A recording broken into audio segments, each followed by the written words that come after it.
Padre, a gente já começa com aquela pergunta que as pessoas sempre ficam tentando buscar.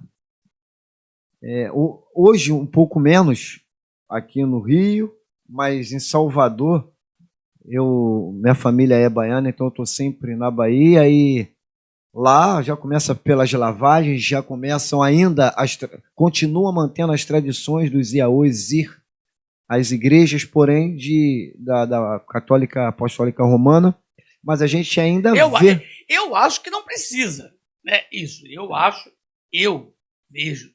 Até eu não posso falar pela religião, até porque não tem nada a ver isso com o catolicismo. Isso remonta muito ao tempo da escravidão, né?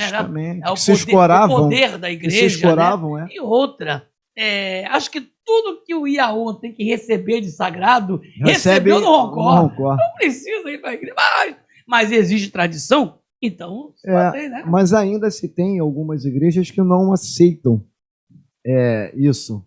Católica sobre pessoas de... Na Bahia é bem diferente.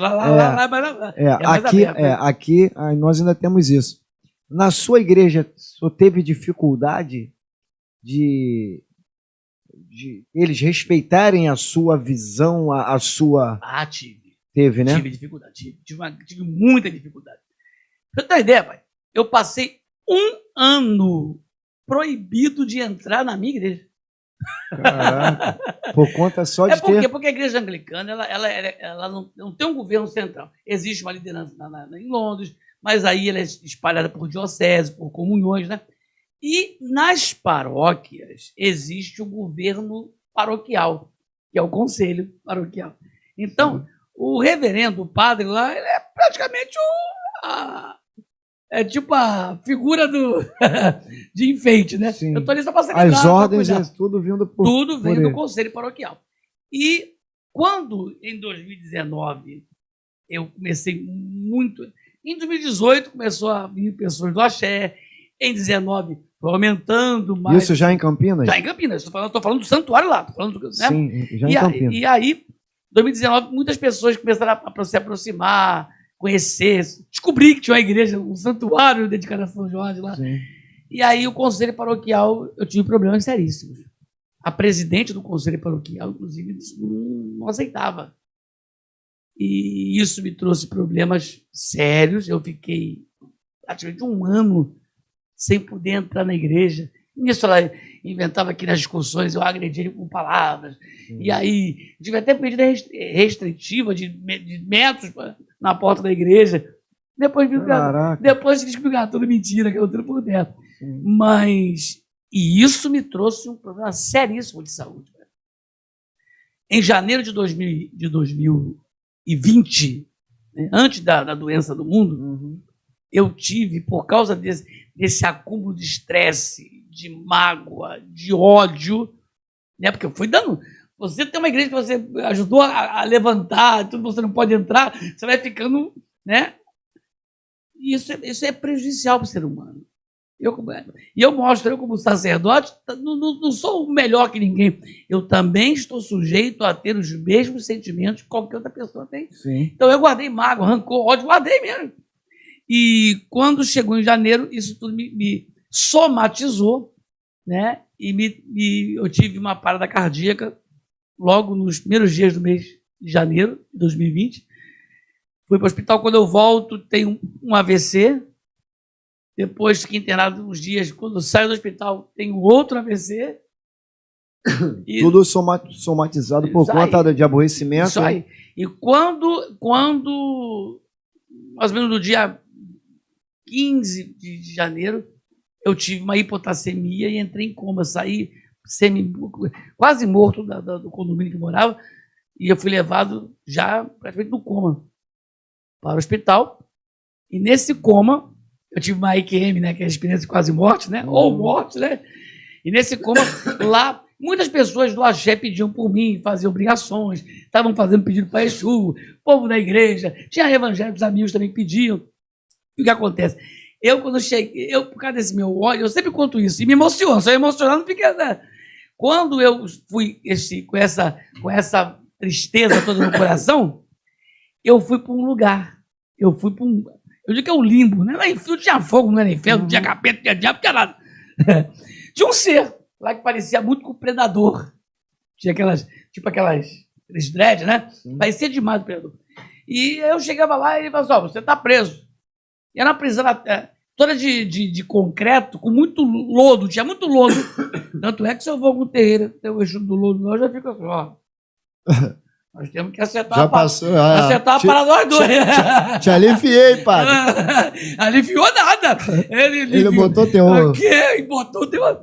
Mas não era eixo do lodo, mas vamos dizer aqui. Né? E, então, eu nesse lugar, era tudo assim, concreto, com muito lodo, muito limo. Mas tinha uma escada que era medieval, de pedras. Uma escada que largada num canto lá, né? Que fazia aquelas sinuosas, né? Aí, quando eu cheguei lá, eu quero sair daqui. Não, você não vai sair. Aí você sabe o que você está falando? Olha eu. Eu sou pateiro. Eu sou pateiro, assim. E aí, você tá aqui e vai ficar aqui. Já chegou aqui, meu irmão. Aí eu falei assim, não, vai ficar aqui. E eu ouvia uma gritaria do lado de fora, mas um negócio muito alto. E eu perguntei, que barulho é esse aí fora? Eu falei assim, isso é o povo querendo tirar você daqui.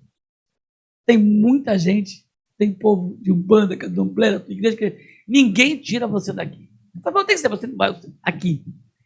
E eu fiquei, foram 5 dias de coma, né? Mas para mim foi uma eternidade, né? Que até coisa que eu não tenho, barba, bigodão, cabelo igual do Globetrotter, né? Do Michael Jackson.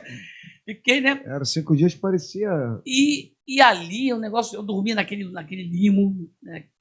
Tá frio o lugar. Sei que quando passou 5 dias, aconteceu algo que é fantástico. Essa escada veio descendo uma luz. E todo mundo, eram grades individuais, né? Prisões individuais. Todo mundo correu para sua grade para assistir. Quando essa luz está descendo, eu não via quem era, só via aquelas pernas na altura, tipo aquele saiote romano, aquela sandália traçada. E eu falei assim, não, todo mundo ficou olhando o que estava acontecendo. E ele falava assim para esse ser, solta ele. E ele falava assim, não vou soltar.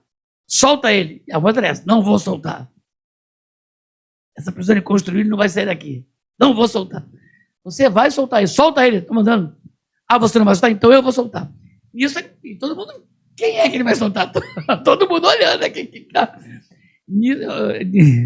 Aí começa a emoção. Nisso, ele vai se dirigindo até a minha grade. Mas eu não via quem era, porque era muito alto, eu só via do saiote, com as pernas musculosas, né? Então parou aquele saiote assim na minha grade e falou assim, você vai voltar. Miguel. Era o arcanjo Miguel. Poxa, olha. Você vai voltar. Você vai trabalhar por esse povo que está pedindo por você. E era muita gente, hein, padre? É uma missão que você tem. Você vai voltar e trabalhar por esse povo que está pedindo por você. Nesse momento, pai, aí é que o negócio é forte demais. Nesse momento, quando ele está me visitando lá, tinha uma vigília, né? Todo dia na porta do hospital, do Mário Gatti, lá em Campinas, para saber como eu estava, rezar por mim, nesse dia, nesse momento, nessa hora que ele foi me visitar. Os médicos tinham avisado o povo da igreja, não esperem o padre, ele não volta. Caraca, já tinha um... Eu entrei em processo de falecimento. Sim. E aí São Miguel vai e puxa a grade. No que ele puxa a grade, eu abro o olho. Eu abro o olho e sai arrancando tudo que estava agarrado em mim ainda. Né? E aí foi um bagulho que eu pulei da cama e saí correndo pelado para o hospital. Né? Graças a Deus ninguém filmou isso. Ia ser o meme do século, né? E